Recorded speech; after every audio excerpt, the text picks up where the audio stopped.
dismissed by the doctors because it's mostly diagnosed at later stages, because the treatments have not changed for 30 years and patients like myself become resistant to the drugs, and because it recurs in 70% of cases for no known reason. So as you can see, there's a lot of work to be done. So what do you show your teenage boys?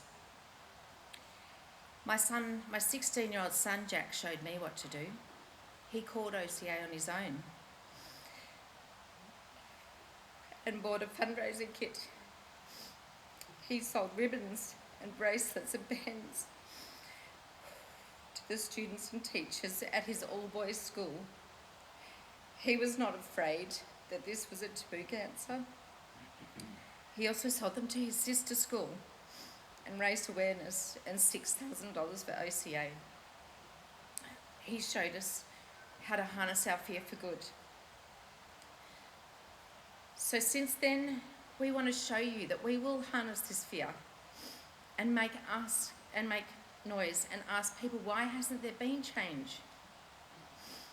We will turn this fear into some kind of good. And I will be an ambassador for as long as I can to raise awareness about ovarian cancer so it can get the attention it desperately needs. And hopefully the dismal survival trajectory can change. Now, I know I look fabulous today and healthy, and you're thinking, oh, she's all good now, it's great. But what does my prognosis look like? I was diagnosed with stage 4 in 2022. I only finished 28 rounds of cancer treatment last November. However, blood tests in January, only 8 weeks into a treatment break, showed elevated cancer markers. So I had a scan last week, and the results will be clear in the next couple of days. My oncologist is thinking that I will enter a clinical trial for the next phase of treatment, and that dreaded 5-year survival marker inches closer. I'm really sorry to tell you, but this happened to me with no genetic markers and no warning.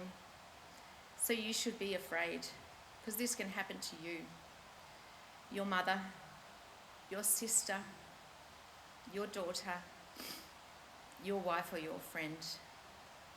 So I need your help to change this fear into hope. I need your help to spread the word, to get more research and more support for my teal sisters and their families. Ovarian Cancer Australia, along with the OCRF and ANZCOG, give me hope. I know there's a team of dedicated people working hard to change the trajectory of future women's lives, and I thank them for their incredible passion. Our journey needs more hope. We need change and support so other women and their loved ones don't have to go through what my family and I have. Thank you.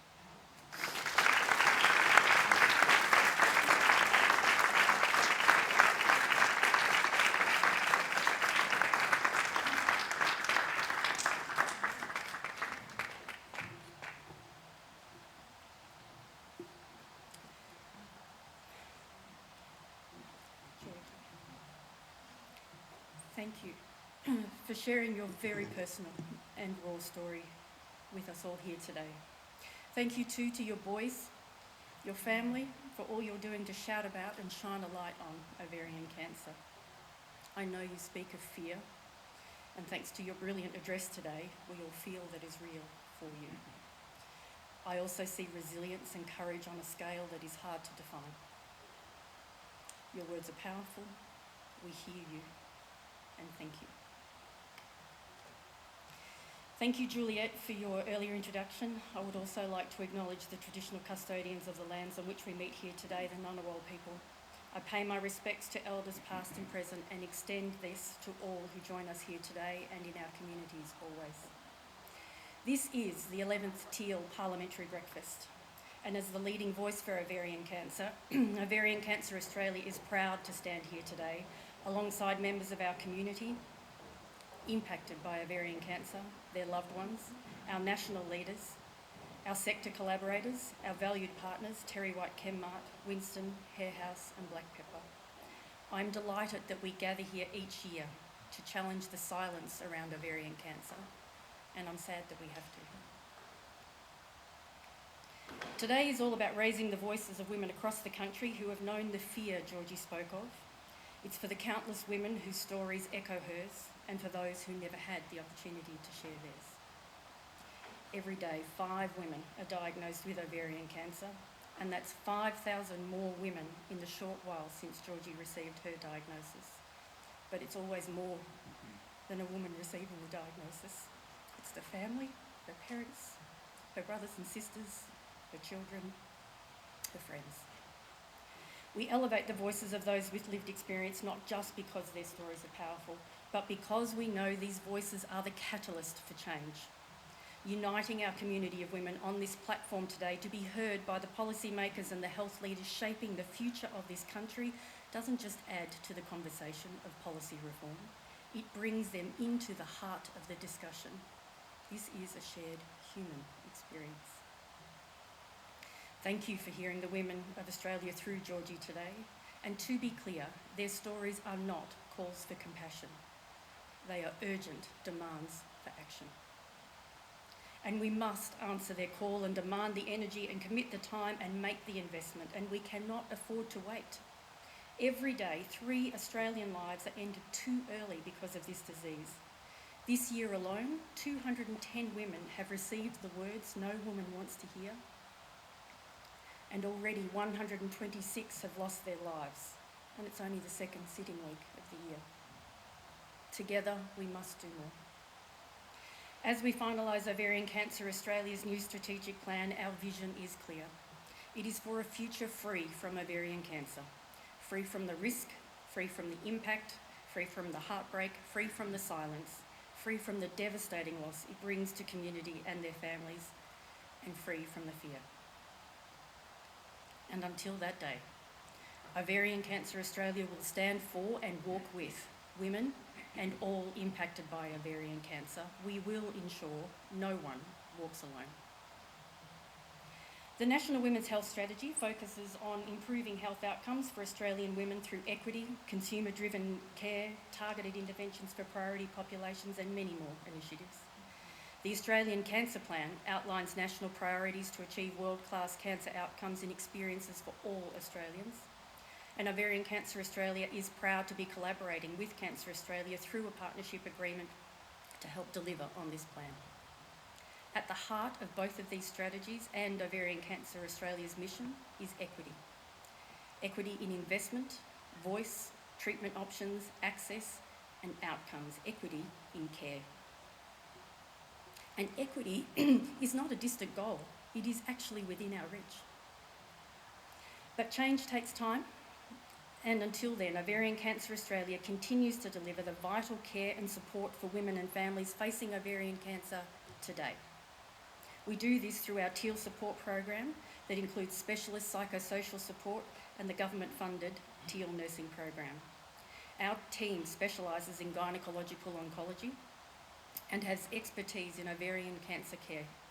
In a rapidly changing landscape, our nurses keep across the complexities of genetics and genomics and novel treatments for ovarian cancer to guide and support our community. Our TEAL support model has several unique strengths. Once on the program, women have the same nurse from diagnosis to survivorship or through to the end of their life. Because of this, we build strong and deep connections with our women, and we hear time and time again that they feel like that they can talk to their nurse about anything. Our specialist support is also provided at different times during treatment and beyond.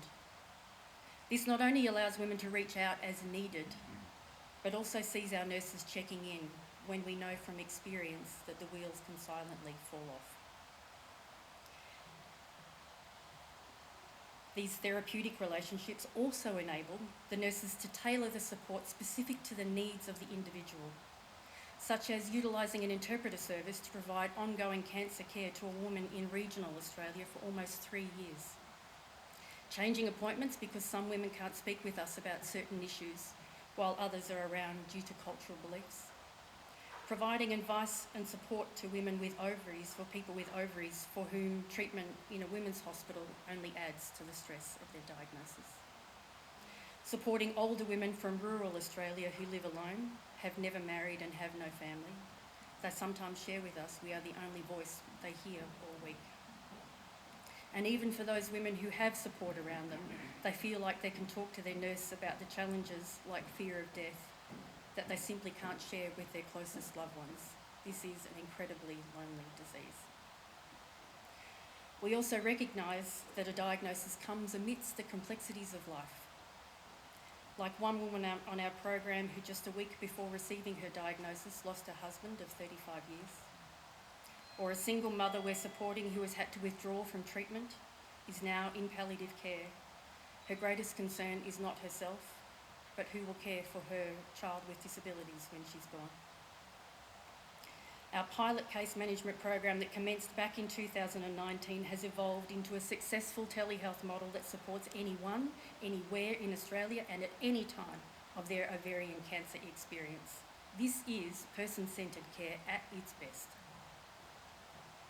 And we are delighted to now be part of the Australian Cancer Nursing and Navigation Program, and we are deeply grateful to the government for this key investment in cancer nursing in Australia.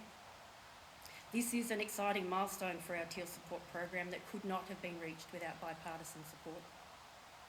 And we are proud to be a critical member delivering this program alongside partners including the McGrath Foundation, Cancer Council Australia and the team at the Department of Health, many of whom are with us here today. As many of you know, I am new to this role and in my short time here I have been deeply moved by the dedication of the board and the incredible team at Ovarian Cancer Australia. Their passion for our mission is undeniable. And I want to take a moment to acknowledge and thank them for their tireless work and including bringing today together. What has stood out most to me is the genuine willingness of people across the sector to work together. I am inspired by the collaboration between Ovarian Cancer Australia, the Ovarian Cancer Research Foundation and the Australian and New Zealand Gynecological Oncology Group and many other partners. Together we have built a united coalition with a bold plan, not just to realise the vision of the National Cancer and the Women's Health and Genomic Strategies, but to accelerate progress to drive real and lasting change for women with gynecological cancers. This transformational initiative will harness a once-in-a-generation opportunity to revolutionise diagnosis, treatment and care pathways for women with gynecological cancers. It will enable more equitable access to molecular profiling and precision medicine and support clinical teams to deliver care that is driven by innovation. This collaboration will transform gynecological cancer research, address knowledge gaps, identify new targets for treatments and expand access to clinical trials. And accompanying all of this is equitable access to personalised, supportive care for women. We are determined to bring this vision to a reality, but determination alone won't make it happen, only investment will. Ovarian cancer is the quintessential example of how we have let women down. A lack of investment in research, a lack of treatment options, a lack of understanding of the pain and conditions that specifically impact women and a deprioritisation of their voices has all led to a stubbornly low 5-year survival estimate of 49%. The same 5-year survival estimate for all cancers in 1975. The scale of this challenge isn't the reason to hesitate, it's the reason to act. And you are going to see us all working together more and more because we know we are stronger together. With our unity and the support of everyone in the room, this can be the year we truly move the needle for ovarian cancer. And we can't just wish for a future free of ovarian cancer, we have to create it, together, with action and without delay. As Juliet mentioned, February 11th holds deep significance for Ovarian Cancer Australia. It marks the first rally led by the late Sheila Lee, whose vision laid the foundation for the legacy we all continue to build today. We hope to see you at next year's breakfast, not just to reflect on the steps we have taken, but to recognise the leaps forward we have made to ensure that no woman with ovarian cancer walks alone. Thank you.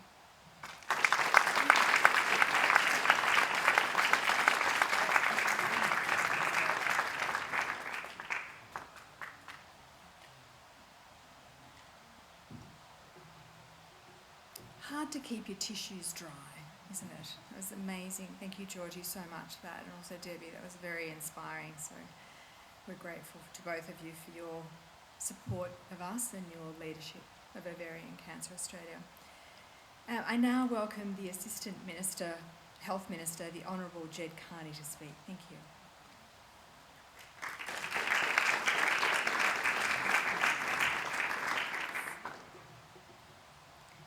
Thanks, Juliet. And good morning, everyone. Thank you for coming along today. I'd like to acknowledge the Ngunnawal and Ngambri people on whose lands we gather this morning and pay my respects to elders past and present and all First Nations people with us today. The Honourable Anne Rusden, and we do often share these platforms, and it's lovely to have you here this morning. And I'm sorry, I'm going to have to leave straight away, so I will miss what you say, but we'll catch up, no doubt. Georgie, amazing. I'll come back to you a little later. And Debbie, thank you for those beautiful words. To all my wonderful parliamentary colleagues that are here, I see so many of you, and if I start to say, I will miss someone. But thank you for your support. It's incredibly important to have you here and to hear these very important messages. Meryl, you do amazing work as the ambassador. I just have to tell you that she is in my ear constantly, banging on my door, wanting this issue to be elevated here in these halls. So thank you, Meryl. You do an amazing job. I think I've acknowledged everyone that I should. So it is a very moving morning. Georgie, what an amazing speech you made to talk about fear. It's very real, I know that, and I myself have had that fear, but on the other side, as a family member, going through what you're going through, and it's very real. But to hear you talk about your beautiful boy harnessing that fear, it gives us energy, it gives us hope, and it was a beautiful way to show that how that fear can be turned to resilience and to good things. So thank you for sharing that. Debbie, thank you for taking us through the wonderful work, and Juliet, of the Ovarian Cancer Australia. Truly amazing organisation, one that I'm very proud to share this day with and very proud to work with. We were very glad to see those PBS listings. They were very important, great breakthrough. Very pleased to still support the TRACKFORWARD Project, and the Cancer Nurses Program. It's great to see how you just adapted and flexed and worked with them, which is typical of women, I think, to go ahead and just work with what they've got. And, as a nurse myself, I love hearing lovely things about nurses. So to hear the Teal support nurse and how that your nurse has supported you, Georgie, more broadly, the wonderful work that they do right across the spectrum for people in rural and regional areas, for gender diverse people, for everyday women. Thank you. Thank you for what you do. The depth and breadth of that support is extraordinary, and I really do look forward to the new strategic plan. I look forward to working with you on that. I think I've probably said this to you before, though you can have strategic plans and visions, but the most powerful thing for policy is to have you here in these halls telling your stories. So thank you for doing that. You might have noticed that on the weekend we announced a very large women's health package. I'm very proud of it myself. But you're absolutely right, Debbie. I mean, that's $500 million to support women's health. The issues that affect women and women's illnesses have for far too long been the poor cousin of research, of funding, of pharmaceutical advances, and they don't get the attention they deserve, and you're absolutely right. There's lots of reasons for that, which I would love to go into. But in the very short time I have with you this morning, I just want to say that I am determined. I'm absolutely determined to shine a light on the issues, the health issues that affect women. We've made a start. There's a lot more to do, and I can't do it without wonderful organisations like Ovarian Cancer Australia. I can't do it without the wonderful people that come here to advocate for women's health. I can't do it without women with lived experience telling their stories. So I need you to keep coming here. I need to keep highlighting the fabulous work that you do and the issues that you advocate for, because ultimately we want more teal sisters and fewer teal angels. Thanks for having me, everyone. It's been marvellous.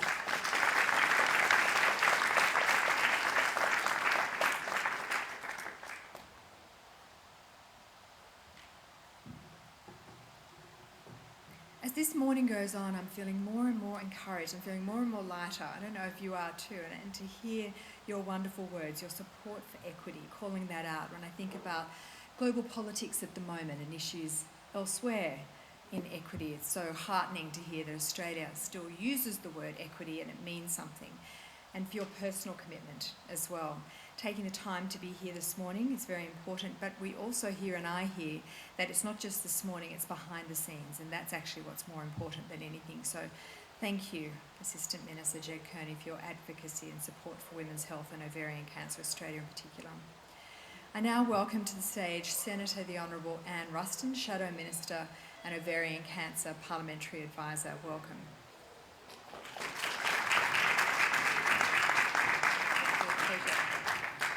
Look, thank you very much for the opportunity to be here.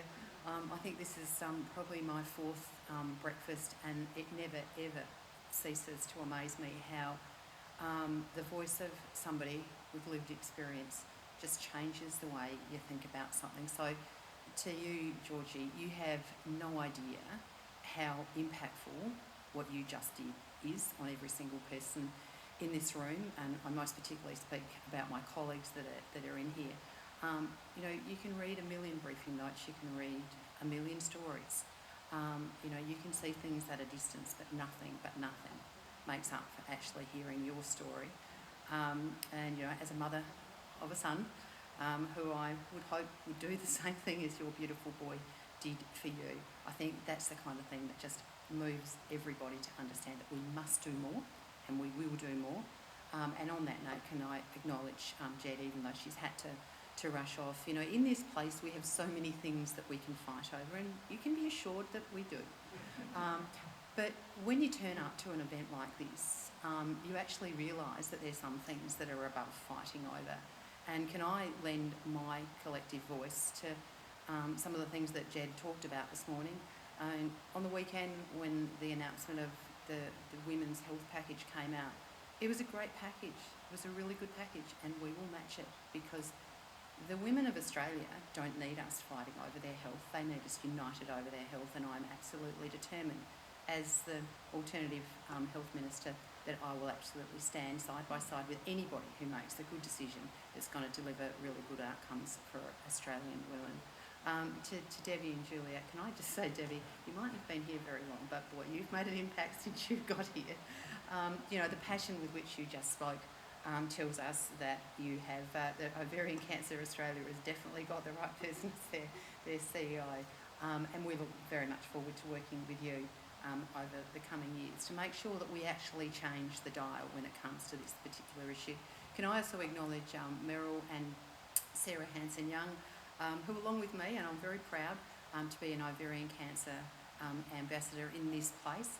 And I think the fact that you've got somebody who represents a minor party, somebody who represents the government, somebody who represents the opposition, and every single one of us are absolutely committed to making sure that the voice of every single person that's come to Parliament in support of ovarian cancer is heard loud and clear in this place. But I suppose more than anything, I just wanted to acknowledge the really important complexity of a journey when it comes to a cancer diagnosis, and hoping to one day be able to stand here and say that the statistics around ovarian cancer aren't the statistics that we still hear today, and we've just heard from our previous contributors. And we must do more. We must do more in research. We must do more in treatment. But more than anything, making sure that we do more about supporting women on their journey. And hopefully, as the Minister, the Assistant Minister said, that journey is about ambassadors and it's not about angels going into the future. So we were very pleased, even though it was only a small commitment when at the first budget in reply, to say that the ask for $4 million from Ovarian Cancer Australia that we absolutely in government will provide that funding in recognition of the extraordinary important work that Ovarian Cancer Australia does. But we know that there is a lot more to do, and we very much look forward to working with you as you develop your strategic plan, because as is rightly been mentioned already today, a plan is not worth the paper it's written on if it sits on a shelf. It's only worth the paper it's written on if the outcomes in it that are recommended are actually delivered. So I very much look forward to walking and continuing to walk the journey with Ovarian Cancer Australia. I think we've all been touched somewhere in our lives by somebody who has had ovarian cancer. I have, obviously, like all of you, my own personal story, which is why ovarian cancer is so close to my heart. So I very much look forward to continuing to work with you. And thank you for everything you do. Without your voices, none of this would happen. So thanks.